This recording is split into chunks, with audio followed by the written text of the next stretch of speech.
আসিয়া তৃতীয় শ্রেণীর ছাত্রী। আসিয়া তার বড় বোনের বাসায় বেড়াতে গেছে। বেড়াতে যাওয়ার পর আসিয়াকে ঘরে একা পেয়ে তার বড় বোনের শ্বশুর তাকে জোরপূর্বক শ্বশুরের রুমে তুলে নিয়ে গিয়ে জোরপূর্বক ধর্ষণ করে তাকে মেরে ফেলার চেষ্টা করছে। তার বড় বোন যখন ছোট বোনকে খুঁজে পাচ্ছিল না, গিয়ে দেখে শ্বশুরের রুমে ধর্ষিত অবস্থায়, তখন দুই বোনকে শ্বশুর আটকে রাখছে। এক পর্যায়ে চিৎকার চেঁচামেচি যখন প্রতিবেশী জানতে পারছে, তখন তৃতীয় শ্রেণীর আসিয়া মুমূর্ষু অবস্থা, তাকে প্রথমে ভর্তি করা হয় মাগুরা জেনারেল হাসপাতালে।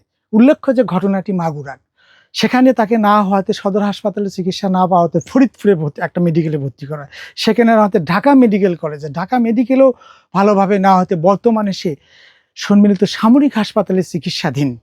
এবং তার উপর যে অমানবিক আচরণ করলো কি, পিতৃতুল্য একজন মানুষ।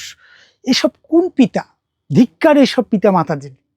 তারা তাদের সন্তানকে সন্তান তুল্য, সমবয়সীদেরকে সন্তান তুল্য দেখতে পারে না, তারা কেমন পিতা?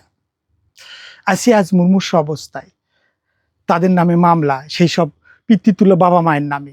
ধিক্কার আবারও জানাচ্ছে এসব বাবা মাকে।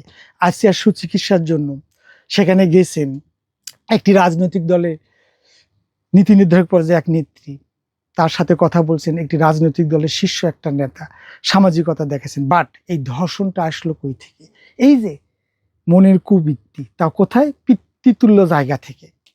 আসুন আমরা সবাই আমাদের মনটাকে ঠিক করি। যে যার অবস্থান, ভাইয়ের অবস্থান, বাবার অবস্থান, বোনের অবস্থান, মায়ের অবস্থান, যে যার অবস্থান থেকে নিজেকে সংযত করি, নিজের দায়িত্ব কর্তব্য অবস্থানটা পরিষ্কার করি। তাহলে আমাদের এই সমাজে আসিয়ার মতো আর কোনো ঘটনা ঘটবে না। আসিয়া সুস্থ হোক, আমাদের মাঝে ফিরে আসুক, অপরাধী শাস্তি পাক বিদ্যমান আইনে, সরকার সজাগ হোক, সরকার তার সুশাস্তির ব্যবস্থা করুক, সুআইন, সুবিচার, সুশাসন দেশে প্রতিষ্ঠিত হোক।